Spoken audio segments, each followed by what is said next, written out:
Sri Vivas Deb sir. I sincerely welcome our Secretary Health. গ্রামে শহরে পাহাড়ের বিভিন্ন জায়গায় গিয়ে রোগীদের সঙ্গে কথা বলেন। তাদের Blessed to remain present in this very important program. पहली बार जब ये डिटेक्ट हुआ तब इसे जानलेवा बीमारी के रूप में देखा जाता था, लेकिन पिछले 10-15 सालों में जिस तरीके की टेस्टिंग और ट्रीटमेंट की तकनीक उभरी है, हम देख रहे हैं कि पूरे विश्व में और भारत में ही इसकी अभी इन्फेक्शन रेट और प्रिवेलेंस रेट दोनों ही कम हो रही है। विशेष करके हमारे देश में अभी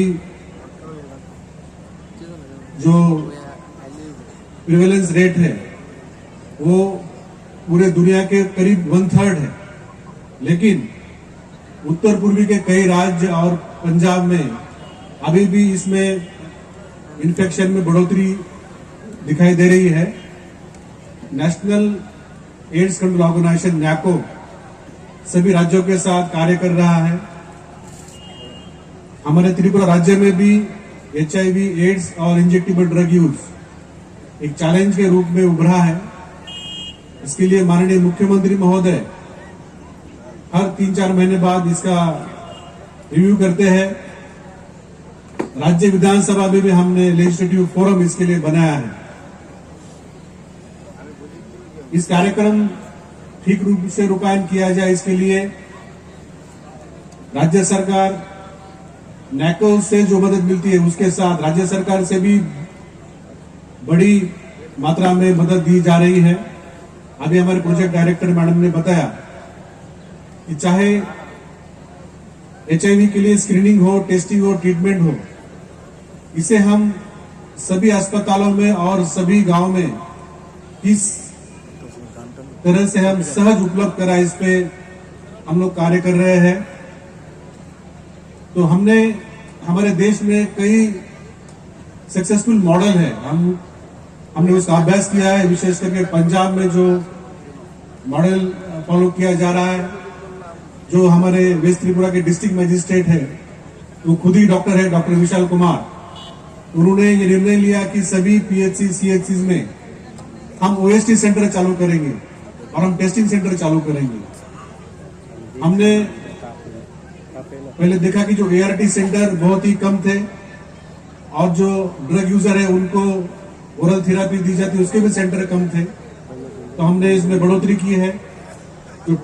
जो टेस्टिंग हम लोग हर साल 2 लाख करते थे, अभी हम लोगों ने 4 लाख का टारगेट लिया इस साल, और हम पूरा करेंगे। तो ये कार्यक्रम आज MBB यूनिवर्सिटी के प्रांगण में करने का उद्देश्य ये है कि जो हमारे युवा है उन्हें ही इससे सबसे बड़ा खतरा है, और इसी उम्र में ही इंजेक्टेबल ड्रग यूज और बाकी सारी जो इसकी जड़ है उसकी लागत हो सकती है। इसलिए अवेयरनेस पे हम लोगों ने काफी फोकस किया है, चाहे वो कॉलेजेस में रेड रिबन क्लब हो। अभी हमने स्कूल में भी रेड रिबन क्लब की हमने स्थापना की है। हमने पहले 100 रेड रिबन क्लब स्कूल में किए थे, अभी उसमें भी हम लोग बढ़ोतरी कर रहे हैं।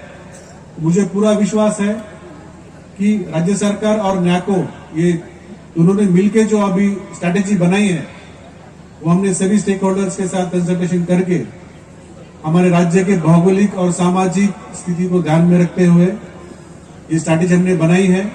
और मुझे पूरा विश्वास है कि आने वाले दिनों में हमें इसमें काफी कमी दिखाई देगी।